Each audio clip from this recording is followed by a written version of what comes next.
Sizga yolg'on Alloh kechirin, shu videoni ko'rib men yig'ladim. Chunki meni ham qizim bor. Qizi borlar, обязательно shu videoni oxirigacha ko'ringlar. Mazza qilib olasizlar.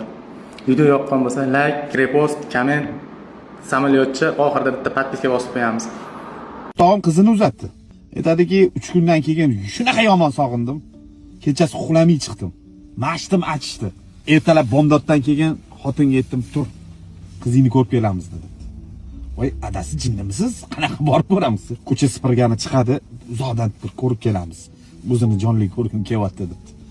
Xullas, eri xotin chiqib borishibdi.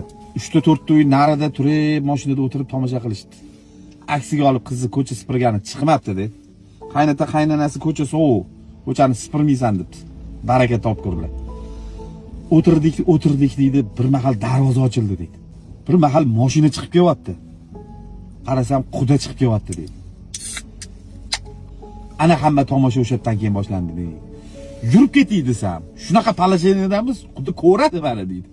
Joyimda o'tiray desam, mashina yonimizdan o'tadi deydi. Nima qilishni bilmadim. Xotin yot deb sidenani tushirib yotib oldik ikkalamiz deydi. Shu bilan qizimni ko'ra olmay men ketdim deydi. Bechora. Xotinni uyga tashab ishga borib ishlab o'tirsam, bir mahal xotin telefon qilyapti. Adasi qizingiz keldi deydi.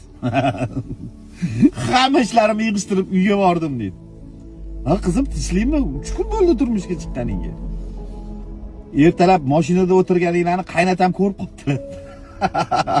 Baraka topkur ko'rib qopti qaligi. Qaynonamga telefon qilib, o'g'lingga ayt, ishga ketayotganda kelinni uyga tashab ketsin, qaytayotganda olib keladi.